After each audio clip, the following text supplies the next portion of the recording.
artist, Chris. Say hi, Chris. Hi, Chris. So, Chris, today we have a special guest with us. We Uh, do. we do. Who is he? So we call him Brendan. He was nice enough to let us call him Brendan. Yes, he was. He was. So, we're talking to the great Brendan McCarthy today. Brendan McCarthy. You know, one of the most interesting artists, a guy who really sort of balances between mainstream and not mainstream Oh, at the yes. same time. It's like very few people have been able to do that, and he's definitely one of them. So it's And I have to control myself from, geeking out because he's my all-time favorite artist. Him and Jamie yeah. Hewlett, I'd be like going crazy over talking to. So I have to control myself. So why don't we get talking to Brendan McCarthy? Okay, so introduce yourself to everyone who's watching and basically who's living under a rock. Introduce yourself and what you do. Well, I've spent most of my life as a comic book artist, which is what I wanted to do as a kid, and was prepared to go all through the grueling poverty of trying to make it and make a name for yourself. But eventually, if you get through that bit, you gradually, so if you've got some talent, you can get a bit of profile and get more work, which is the aim of all that stuff. So I've been at that for about 45 years, and my comic career, I left it in the early 90s when I moved over into pop videos, then into computer animation, and then Hollywood films. So I had a 15-year run in Hollywood mainly. And but after that time, I started to get a craving to do comics again. And out of the blue, DC Comics got in touch to do Solo, a an artists series they did about 20 years ago. And that fell into my lap, and I did that. And then Marvel then got in touch and said, "Do you want to do something for us?" And I said, "I'd love to do Doctor Strange." And they said, "If you can put Spider-Man in it, it's a green go light." And I said, "Okay, I can do that." And so I got my sort of Ditko obsession out of my system.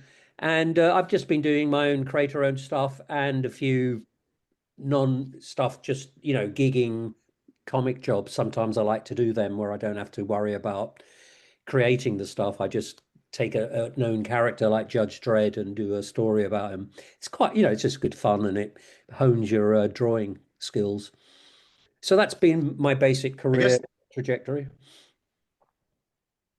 I guess that leads me to sort of the first question I have is because one of the things we have regularly when we talk to creators is their preference when it comes to scripts or stories you're given. Are you the type of person that prefers Marvel method, which is just we're going to give you a suggestion and you go with it, or do you like to have really detailed sort of descriptions about what you need to do? What tends to be your preference in that case?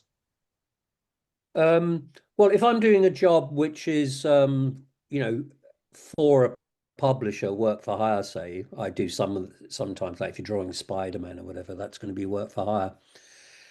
I wrote that myself, so that didn't apply. But where I actually get a script for an existing character like Judge Dredd or whatever it'll be, I prefer like somebody like John Wagner's scripts, who's a master, I think. They're very small, short, brief descriptions, close up of Dredd.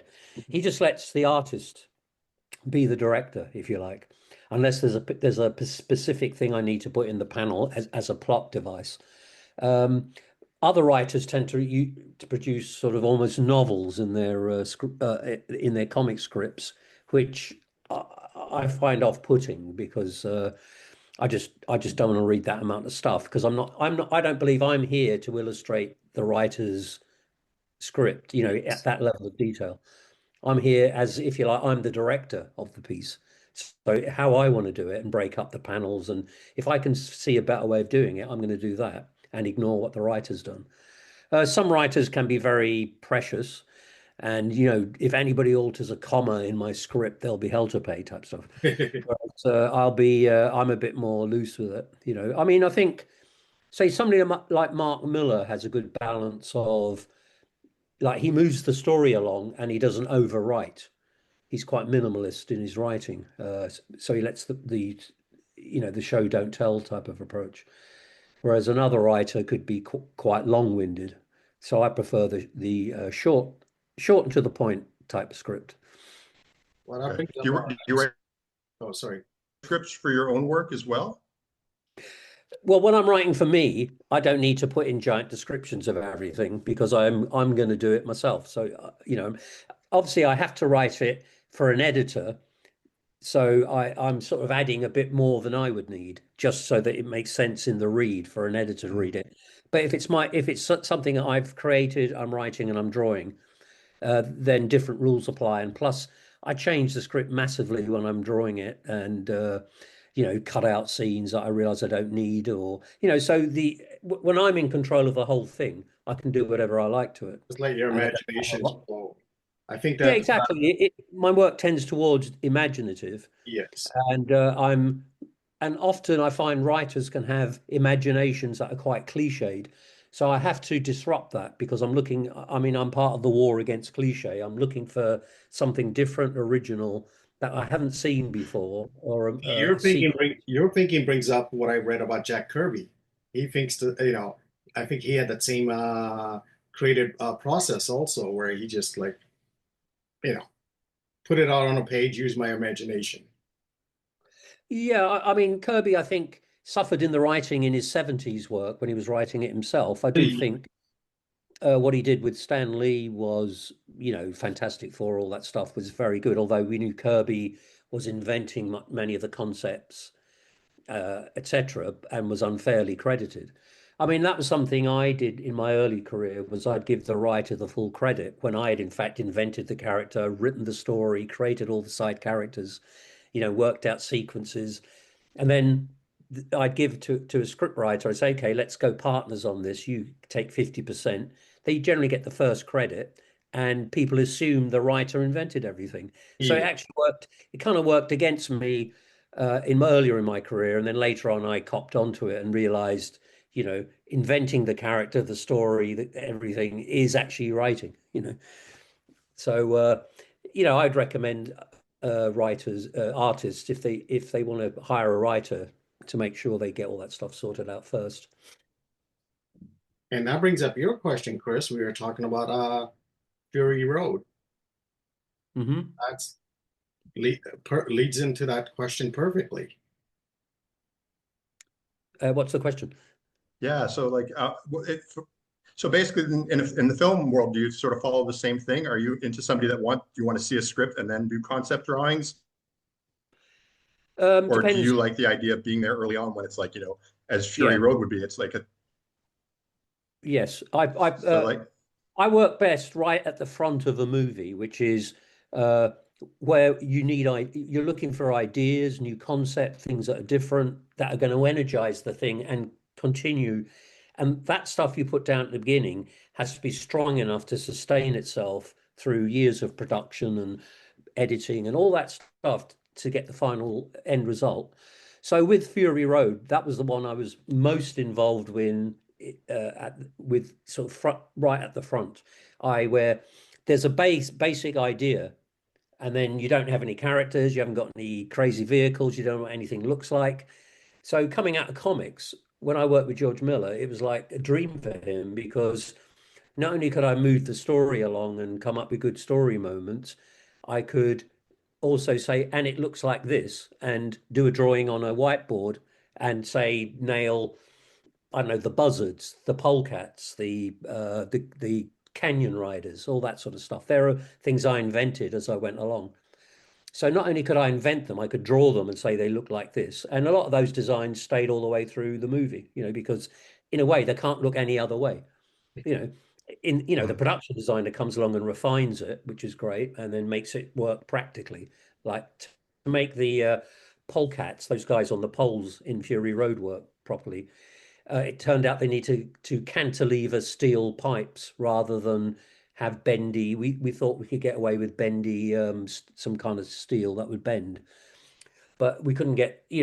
Practically it didn't work, so they had to cantilever them as rigid poles. So there's things like that a production designer will figure out, and it slightly altered the look, but the actual dynamic of giving us the horror, you've got horizontal action plane with all the vehicles, but to give us the vertical action plane, that's what the Polecats did. In the same way in Thunderdome, the when they're on the bungees, it also gave them that vertical. So it's the same basic idea underneath it, but in a different form for Fury Road as opposed to Thunderdome. That's very cool. And the other thing that we sort of think about when we think about you in TV production is, of course, some of your animation work. Hmm. I think Reboot was I the think main of one. the cartoons you've worked on. Um, yeah, Reboot is a big one. Yeah, well, Reboot's my main piece in animation because I was intimately involved in the visual look of it, and also I contributed a lot of story ideas. The whole arc of episode series 3 was from an idea I had about something called the web world, a sort of a devolving system that runs counter to the net, which is where all the characters live. They live in the net. And I said, well, what about a Mhm. wild region of digital space called the web world, the web? It sounds a bit spookier already. So I created this whole idea of web sprites and web creatures, and they were lesser, they were if a sprite went into the web, it immediately started devolving back down to a simpler form like a web creature. So that was an idea I had. uh, it was going to be for an episode that would run a few, and they actually decided to expand it into the third season's arc. So stuff like that, where I'm Reboot is the one I was the most involved in, and that grew out of doing some CGI pop videos. And after Reboot, there were a couple of other shows I did for the same company, Mainframe. One called War Planets, which is basically a Star Wars type thing. It was known in America as Shadow Raiders, and I designed the characters for that only because it was based on a set of toys. And I didn't really want to get involved in that. I just thought I thought I could do a good job on the characters, and then we hired a production designer to do all the toy derivative designs and things like that. I was involved in developing that one quite a bit. Another one called um, Weirdos, which I took my name off because it came out so horribly bad.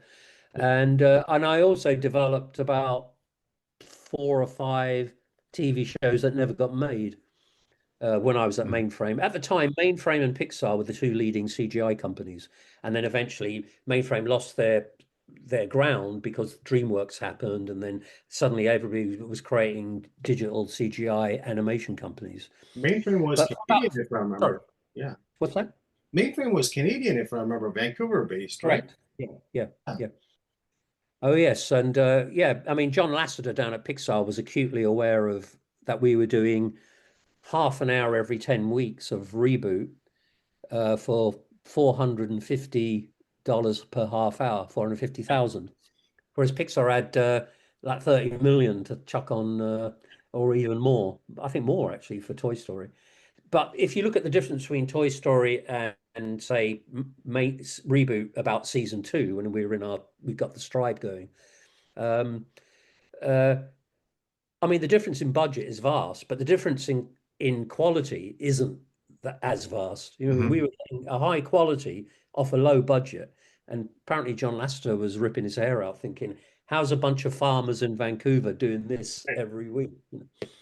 So, they were aware of us, of course, because we were first. We came out a year before Toy Story. It was amazing though, just seeing the designs, everything, and seeing behind the scenes of how how Reboot was created, then seeing your name on it. It's just like, hey, wow, I know that guy's name, you Yeah, know. yeah. And Well, this is it looks like my stuff. If it did, that's and like a Brendan McCarthy designed but stuff. here's the thing: this is pre-internet age, so unless you read about it or saw it on TV special, you didn't know who worked on it, really. That's right. Yeah, and it just Yeah. blew me away. I'm very pleased with Reboot because it was the first, number one. It was pre-Toy Story, so it was actually the first CGI long form drama. There'd been little bits of spinning football logos or tiny, that there was Luxor the lamp, and there were a few things, but there wasn't, a weekly long form drama fully CG. That was the innovation of Reboot. Especially at that And time. it was a Yes. huge hit. It was a massive hit shown all around the world, unfortunately, except in America, where it got put in on a slot, something like, 5 and 6 in the morning, something like that. In Canada, it was continuous play all over the Yeah, place, which yeah. was YTV was great. yeah, It was. YTV was great. Yes. Yeah, we were big in Japan, big in France, all those places, but never didn't really connect in America, which is the big shame because a lot of people don't know about the show. No, and you know what? Animation, even the techniques and stuff were as ahead of its time at that time. Because early Of 90s, course. it was, Of you know, Yeah, the guys behind Mainframe, Ian Pearson and that gang, there were three wacky Brits, were complete pioneers and innovators, and it was all done with masking tape attached to things, and it was done on the fly, really, from one panic to the next. Yeah. But gradually, after a season of it, we got our act together, and then there was a order and procedure to getting the episodes done. yes. So now I have a And the question. cool thing is it's kind of becoming relevant again with the sort of cyber age. Well, now animation is easy. I mean, not easy, but even your desktop could to do basic animation. And, Right. unlike, stuff like in the 90s, now you can do it. Anyone could do Yeah. it. Yeah. Yeah. So I have a question for you. As you can see, I'm a huge fan of yours. Oh, great, great. Okay, you got quite a And bunch of. and I'll be honest with you, I bought these when they came out. So these are original copies. Wow, amazing. And a huge fan of yours. So question for you. What tools do you use to create your work? Before and let's say now. Um, well, I made a decision not to go screen for drawing because I just sort of just made an overall decision. How much time do I want to spend on a screen during the day? Now, if I get up in the morning and do half an hour of emails and all the rest of it, then I go working on a Wacom for 10 hours. Then I'll have a break, have some to eat in the evening, and then what? I'm going to watch a movie at Netflix or something or whatever, a bit of scrolling. So that's another 2 hours. So I might be spending 13, 14 hours a day on a screen. Yes. And I thought, do I want to do this or shall I draw on paper and then scan it in and then I can clean it up and add all the Photoshop, digital stuff. So I decided for that option. So I still draw on paper Okay. because number one, I'm used to it. I like the organicness of it. I have had an issue with eyesight in the last few years. It's deteriorated to the point where I'm not really able to draw comics anymore. They're too detailed. And so I'm just sticking to writing scripts and designing the package. So I've written a new TV series, paid a Hollywood writer to work with me, and I've got it all. The first script is done, and I have the core designs of the characters for an animated TV show. I've also written a new comic book character, got the script written and the designs done. So I've got about 4, 5 already done, ready to go. So I've just got to decide how to deploy them. The animation has to go into the animation industry, the comics into the comic book industry. I've just got to decide how do I want it to come out, particularly the comics where you have more control. With Yeah. animation, you just got to pitch it, and usually you get a no, and then you go on to the next person. As far as like physically, like what are you using? Is it ink? Are you pencil? Do you spend a lot on paper? Do you have a particular paper you love? Or are you the kind of guy that just gets printer paper and a basic pencil and goes crazy? Yeah, I like to draw on a smooth, heavy cartridge. I'll usually lay it out. I usually do a layout quite thumbnail. I'll enlarge it on a photocopier up to A3 size. Then I put my clean paper over the photocopy, the enlarged photocopy on a light box, and then I take off a correct line version of everything that's on the page. I can then look at it and straighten up bits and decide what do I want a background here, or will I just do like a color effect or something like that. So once I've done all that, I then pencil it a little bit more so it's everything's there. I know what's going on, and then I ink. And in the ink, I like to be a bit loose in the inking. I don't, like somebody like Brian Bollard, who inks exactly his pencils. Yes. I can't do that. I'm more expressive than that. So at the moment, I'm currently looking a lot at the later Hugo Pratt. I adore that stuff, and we would love to get that level of Zen brushiness, he has. Say, Kubert had it in his later stuff as well, I thought. A beautiful, that just that gorgeous. That's the best way I can describe it, as a Zen brush. There's a flow in it that's wonderful. My stuff's not really like that, but I'm trying to be influenced to loosen up my brushwork. So yeah, I just use traditional pencil, eraser, then ink, and then a bit of brush for weighting blacks and things like that. And scan it into the Photoshop, clean up the page. Then if there's any errors, take them out, and then I usually color my own stuff to start with, and then bring in a colorist to mimic what I've done. And then when the colorist in the first couple of episodes, he'll probably be a bit off, sort of slightly off target, and I'll get the colors from him and then slightly redo them and remix them, if you like. Oh, okay. And then they go to the editor after they've been through me. And then there's usually less to do as we go on, because the colorist then gets the groove and the feel. And so I'll get the stuff, and almost all the episode will be great, except a few panels which I think are too light, and I just might up the contrast or something like that. Just a mix all through it, just a bit like in a film where you do color grading and all that. That's all I'm doing, is just making it as peachy as I can for the reader. Mhm. A lot of us here are very sort of geeky about our equipment. And I was wondering, like, and this is going to sound super specific, but like brushes, are you into sables? Are you into, whatever you find at the local bargain store? Do you have, Yeah. where Yeah, do you go? I'm sort of, I always got a good an eye for a nice sable brush, but I'm also a bit Simon Bisley, is that I reach for the first thing that comes into my hand, and that becomes, you know, yeah, so I think you need a bit of both, really. You need you need a bit of, you've got to get into the performance of drawing, particularly the ink line. I think the ink line is the one where you do the ballet, if you like, in drawing. Whereas hopefully your pencils have been so sort of thorough that the underdrawing of the characters' sort of hands or whatever are accurate enough that you can just riff over it with a line, and it somehow captures it without being too detailed. I've certainly my work has become a lot more simplified as the years are going on. I was over detailing is a sort of crime of the amateur or the beginner, really. And I think as people go on, they tend to strip away all the excess, and you just get a much simpler kind of style, but it's more to the point. Both of us Chris and Interesting. myself, both of us used to work in an art supply store, and we had a comic artist come in, and he was a regular customer all the time, and he always bought the cheapest brushes, and then I jokingly said to him one time, I go, "Why do you buy these?" He goes, "First of all, they're $1. If I mess them up, I throw them out. I don't have to worry about a $40 brush, doing Yeah, that with that." But he got amazing work, amazing line work out of the brushes.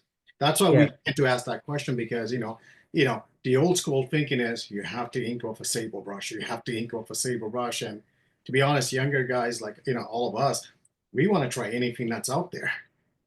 Yeah, I'm more with you. I've never been. I started off with a sable brush and those set of rules, but gradually, because I went to art college and was exposed to fine art, all That's different types of yes. drawing, techniques of drawing, from charcoal drawings to pointillist dots, or whatever. That massive range of visual information you can get at art college.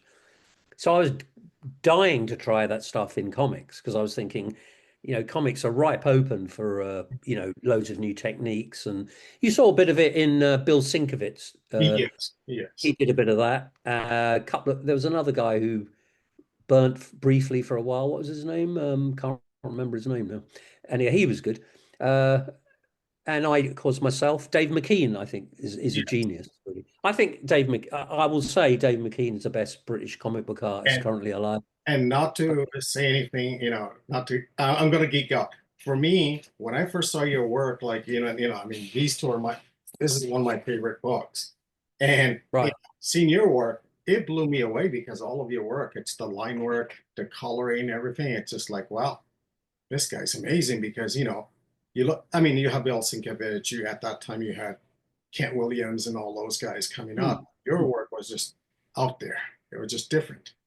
Yeah, it's different to those guys. They're a bit more traditional fine art, whereas Yes, my influences in fine art were Dada, surrealism, these kinds of things, where the image, yes, what I felt with those guys, they weren't as aware of what they were, the actual finished image. They were doing more art. yes, Whereas I would be quite like, what is the actual image I'm going to put down? Like, for example, my most reproduced image on the internet is from Strange Days #1, and it's a three-eyed JFK head. It's a picture of JFK with the three eyes, a middle forehead eye, on a gantry, as if it's a floating ship about to take off. And that's been the most reproduced of all my images. and no, honestly, your work, So looking at line work, everything, it was out there. I mean, it was like, a teenager me was just like, wow, this is it, that's why, when I saw Strange Days on the shelf, then Paradox, bought them right away. And Paradox, especially because it was printed by Vortex Comics, and Vortex was downtown Toronto. Yeah, And you saw those books everywhere. right. Yeah, well, Mr. X was a nice design job, wasn't it, in the Oh 80s? yes, it was. Yes, a And lot of of. course, all episodes drawn by Jaime Hernandez Oh were yes, those beautiful. were great. They're my I favorites. mean, I think You one of got, the things about your art is as a young artist, particularly, you see Marvel and DC, and then when you see your sort of style, which is more free flowing, mind makes sort of, I guess, mental that's a hard way to say it, but it makes more thinking art. Like mm, even the way you described it is like a ballet as a dance with your art. It's really great for artists to know that you don't have to follow in that sort of simple house style of the DC and Marvels. yeah. You really get to you can go different places and produce something. Yeah, unfortunately, in order to get hired at those big two companies now at the moment, you need to be drawing in a certain, that kind of, That's yes. there's a certain style to all that stuff that I don't do. I'm not that at all. But 20 years ago, things had opened up a bit at Marvel and DC. So they are, for them to ask me to do something for them meant that they were, say, okay, let's see what this guy does with Spider-Man and Doctor Strange, and I was happy with that. There's a couple of dodgy bad pages in it, but there's also some really amazing pages in Fever, it was called. Um, so and I got to do a sort of that homage to Ditko, that to say, look, Steve Ditko was a huge influence, changed my life quite a bit in terms of direction of travel, wanting to be a comic book artist, etc. So, and also his imaginative powers, particularly in Doctor Strange, those dimensions he drew were spaces, Oh, those are non-Euclidean amazing. geometric spaces that I'd never been in before. I mean, I'd been in book illustration spaces like Arthur Rackham or these types of people, but I hadn't been in somewhere that far out before.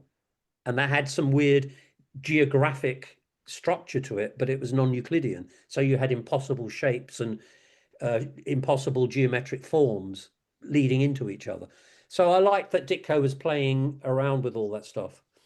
And with Ditko, there was I mean, as a kid, I found Doctor Strange a bit scary because there was a sense of something unhinged about Ditko came through in his work. All those screaming lunatics inside cellars inside some dimension somewhere. You'd think, oh my God, there's a madman lurking somewhere inside this strip.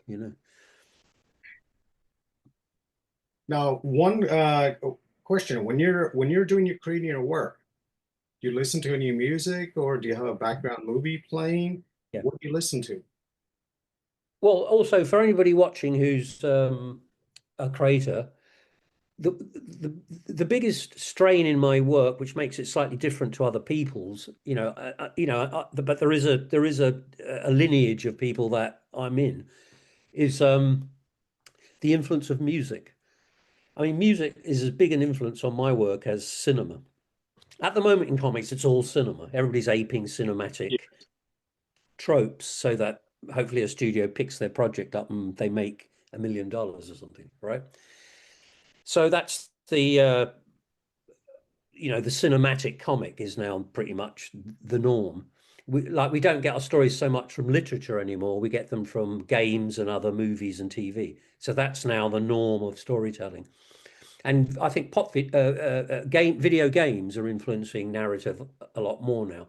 So you're noticing the narrative structures starting to change in films. Like when I went to see both Spider-Man and Fantastic Four, which are sort of, okay movies. They weren't terrible, but they weren't great. I noticed there was an inability to construct a story that builds an emotional arc to the climax. It tended to be little episodes which kind of go up and then they close down again. Then they build it up, down again. So it goes like that.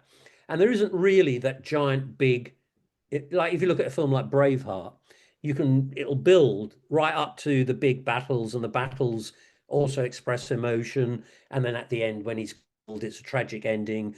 But in terms of the theme of the film, freedom at any price, even your life, uh, it works. It's impossible. Like if Superman had been modeled along Braveheart, I think it would have been a better film. If Superman had become, the icon of mankind, which is what he should be. But in that later Superman film, it was fairly small change, like small things going along, even if it was a big monster or something. There weren't many consequences emotionally to him defeating a dragon or something. So what I'm saying is that's the filmic structure of comics now, with more video game influence coming in, where you have different type of structure to the whole script.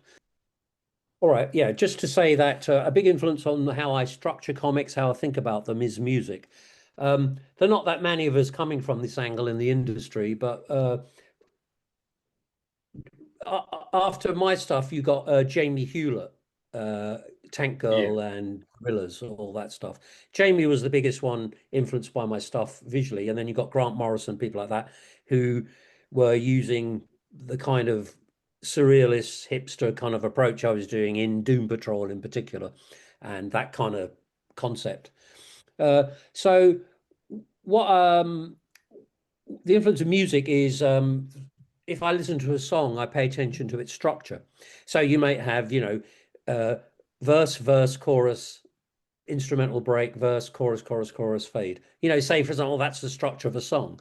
That's a different structure to a film, which will be set up inciting incident and opposition. Second act is big, long, struggle against opposition. Everything is last in the nick of time, you win. All right. So that's the kind of three structure arc of a general movie. It's not that exactly, but So these are two different structures, and I wonder, is it possible to create a story that has the structure of a song rather than the structure of a film? So these are the kind of things I'll ask myself when I'm putting together a storyline to disrupt the inevitable cliches of film style storytelling. So I use music a lot. There's certain artists I listen to, not necessarily for their music or for any other views, but how they structure stuff. Like Kanye West, or was it Ye he calls himself now. I mean, to me, he's like the Brian Wilson of rap. He's a very left field creative guy who comes up with stuff, and his structures in his songs, if you listen to him, like it might start off with a riff for the first minute, then something completely different, then the riff and the thing combined for another minute, and then there's a totally different bit on the end, and you think, wow, that's like a bizarre song structure, but somehow it works. So that's the sort of stuff I'm open to listening to in terms of how to think about story. Uh, in the end, it's got to work as a comic, and comics are different to films, which is why I get a bit bored looking at essentially what I call film storyboard comics, because you kind of Yeah. usually it's done to look like a film, so somebody buys their project. That's So I guess and I mean, I was gonna say, to kind of wrap things up a little bit, because I know we appreciate the time. What do you are you working? I know you said you were sort of designing some TV and some movies and so. So what stage are you? Are you in a drawing stage? Are you in the script stage? A lot of stuff. Like, what are you working on? Like today, what are you going to work on, or what have you worked on today, for example? Um, well, earlier today, I just looked at a script for a comic. It's a sort of one issue length short story. So if I sell that to a publisher, if it goes well, you can then expand it out. But it's self-contained as a story. So if some publisher has an anthology book they're putting together and they're looking for an 18-page strip, that would fit in. So I just today I actually opened up the script and hadn't read it for about 3 or 4 months, so it was fresh. And I read it through, thought, okay, that's pretty good, but that line's got to change. That doesn't work. Cut that out. And I did a quick edit on it and sharpened it up even more, so, which is good. Rewriting is really important as well. I mean, I rewrite stuff about 20 times, no matter what, you know. The thing is to make it nice and smooth and, get rid of, like I notice in a lot I'm very sensitive to the repetition of words. If a writer keeps using the same words over and over again, I'm thinking you could have used something different there or changed that word. So I'm very pernickety on my own stuff, at least. Anyway, I like to just keep the writing a little bit light, but also keep the wordplay nice, in the sense of the poetry of the text. Mhm. So a while back, I remember on I'm calling it, I still call it Twitter. So you were mentioning your art book where you printed limited edition print run. Any chances of doing a mass production on that? Um, well, that's the ongoing project I have that I do in my spare time. So I Yeah. don't have, I'm not doing it to a deadline. I just want to just when I've got a spare few hours, I go, okay, I'll do a bit more on this. It's basically going to be an art of type book, a bit more mainstream than the You're last one I teasing did. us. You're teasing us because we're huge fans and we want to see a book. We Yeah. want to see a book. Well, I mean, leave it for a year, 2 years or something before. I'm not going to, it'll be a nice career summary art of book. The last thing I did, Swiminy Purpose, was that was like a mad artist book from about 20 years ago with a 500 limited edition print run. They all sold out really quick. Probably should have done some more and kept some because they're worth a fortune. They're going for 250, 300 euros on the internet, whereas they were sold for 25 quid. But anyway, I mean, that was a pretty mad book, but I wanted it to be just an artist book, not like, when you get editors curating an artist's work and all that stuff. I didn't want that. I just, no, this is going to be like something just as that I want out without any editors getting in the way. This one, I'm just going to make it a bit more mainstream and conform to the, art of Mike Mignola, art of Frank Frazetta, whatever it is. I just want it to be a bit more like that. It'll be a bit bigger than comic book size, I think, maybe an inch around, just so it's a bit bigger, looks a bit different. And probably a couple of 100 pages and sort of like a greatest hits with deep cuts as well. What about So, a artist edition book of sorry? like an artist edition book of your work? No, you mean those big giant ones? Yeah. Yeah, Scott Dunby approached me once about that. Um, Yeah, I mean, at the time when he approached me, Swimmingly Purpose had just come out, and I thought, well, it might be a bit too soon. Let's leave it for a couple of years or something. And then it sort of, I don't know, it fizzled away. It's other things going on. Um, so yeah, maybe there might be one, but I won't do it. If somebody approaches me and says, "Can we do a book?" That's fine. But I'd rather do, whatever I'm going to call it. I'm not sure yet. But it's basically the art of Brendan McCarthy career overview from earliest homemade comics, that I did in my school exercise books, to through Mad Max, Fury Road, and all the Hollywood stuff, and then right up to these more recent things. And also, I just have a ton of unmade projects, movies, TV shows, animation, comics. I mean, that are really good. All of them could have been great hits and really good material, but the powers that be and fate, they didn't get made. you know, and one of the reasons I got out of Hollywood and film and TV was the attrition rate of working on stuff that never gets made was Oh, just yeah. insane. And I just thought, no, I want to get, when I do a comic, at least it comes out, you know. Yes. So that's why one of the big reasons for going back into comics again was to get some stuff out under my name rather than, you know, all right, you know, Fury Road was fine, but in the end, you know, it's not the same as doing the whole thing yourself, you know. So one final question. Young Brendan McCarthy, what was the first comic you ever bought that blew your mind away? Well, it would have been probably well, there was a succession of mind blows, you know. So in Britain, we had something called the Eagle comic with very beautifully reproduced comic book art on the front of a character called Dan Dare, who was Yeah. essentially a noble RAF pilot who epitomized, you know, the British ideal of the new warrior gentleman class, you know. And some of Frank Hampson's art was staggeringly amazing. And so I was taken with that as the first, excuse me, as the first something that really impressed me. And then off the spinner racks, there were the American comics, and I caught as a kid, I caught just the tail end of Ditko's run. And I think I bought the first Spider-Man I bought myself was, I think, Just a Guy Named Joe, uh, which was a late, might have been one of the last Spider-Mans drawn by Ditko, or possibly the last. And it had this amazing action sequence in it of just a couple of pages with no dialogue. It was just with pock, thock, wham, sock. You know, it was just self-referential sound effects. You know, and even at that age, I could get they were doing a bit or they're doing a thing with sound effects and action. Because even Stan had a little box saying, "Hey, we love this snazzy Steve sequence, so we decided not to put any words on it." You know, you know, like Stan stuff. And that was one where I was aware of, where I became aware of comics for the first time as art. And oh, you could do things like that. Because mainly because Stan Lee was telling us he was doing it.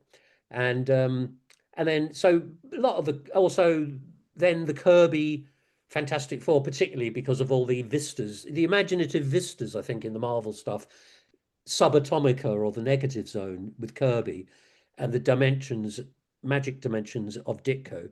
That was the end of Marvel that was really appealing to me.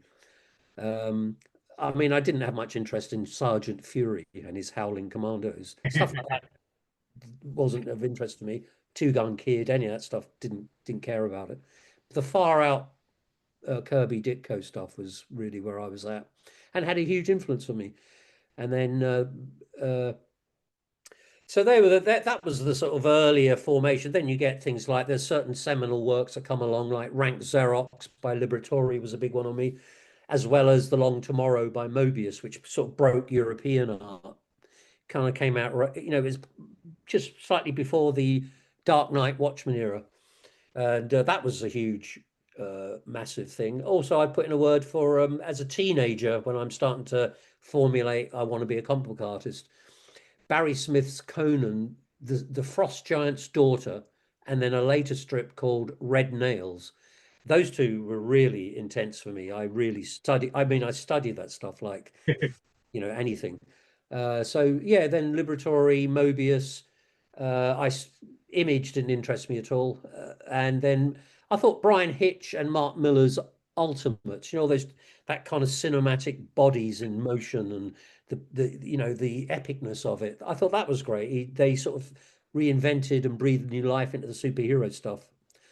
Um, uh, you know, there are things now and then. As I say, I'm very into later Hugo Pratt, uh, which is blowing me away. But these days, I get blown away quietly.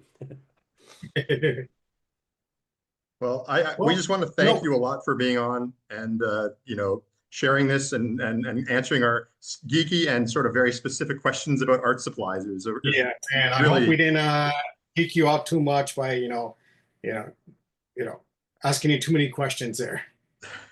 Not at all. No, it's just nice to chat about comics for a while because I actually I stopped stopped doing interviews because everybody kept asking me about Mad Max Fury Road all the time. And got a bit boring because you thought, well, I've got a 45-year-old career and Mad Max represents one, good piece of work. But look at all the comics, look at the animation, look at the pop videos, look at, Exactly. graphic novels. There's tons of stuff.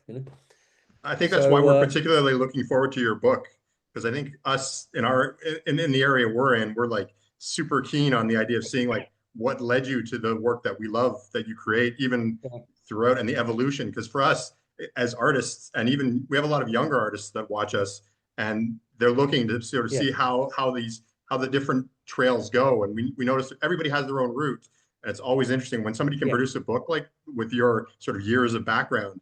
I feel like it's going to be an educational book more than anything else for a lot of young artists. Yeah, well, I think I just want it to be, as I said, the greatest hits. You think, oh, he did that. Wow, he did that. Crikey, he did that. It's one of them. So I've done so much stuff that, it's only going to be a quick, like, couple of images from a TV show or, some stuff I'll go into more like Mad Max or whatever. But yeah, I mean, it'll be a nice book. And if you see nothing of more of my work except that book, I think you'll get the gist of where I'm coming from and what I did with my time on the earth. So that was a very interesting conversation with Brendan, wasn't it? Oh, it was Kanye West. Kanye West, like, it's funny. I'm not a big Yeezy or whatever he calls himself now, Ye fan. But after listening to this, I think I might listen to a few It was an songs. interesting point of view because I was expecting him to say something like Iggy Pop or David Bowie or Beatles or something like that, or Yeah, psychedelic. I wasn't expecting Kanye West. not at all. And glad, because you know what? He is the kind of guy that disrupts, and he definitely disrupted this podcast a little bit, because that is something that even when he was just talking about arts and talking about creativity, and then to sort of suddenly throw us off is very much his style too. So I appreciate that. And talking to him, my respect level was this high. Now it's even higher. I mean, Yeah, amazing guy to talk to, very humble, amazing work. What more can I say? yeah. I'm super excited to see what he comes up with next. I feel like it almost sounded like he was winding down. He'd every once in a while sound like, well, I'm kind of, winding down, but then he's like, but I've also, thinking about working on these TV shows and doing this pitch for a comic book series and I doing this. don't, So I it's like, don't think people like that ever wind down. It's there's, it's one of those things where, and I don't mean to sound cruel. He's gonna die with a pencil in his hand. You know, yeah, the expression I use is artists don't retire, they die. that's it. That's it. And Mr. McCarthy is in that category perfectly. And it was great talking to him. It was, and if you ever get a chance to meet the guy, I highly recommend it. He's one of those heroes that is definitely worth, that won't ruin you after you meet him. He's exactly what you'd hope for. And for those of you who don't know who he is, go buy his books. Take a look at his books. Just look at his artwork, and you know what? 99% of the time you will buy it. So go look at Yeah. some Brendan McCarthy art. And make sure we'll have links to his social media and everything down below. So if you want to start following him there, get a taste. And as was said, once you get a taste, I'm sure you'll want to start going a lot deeper.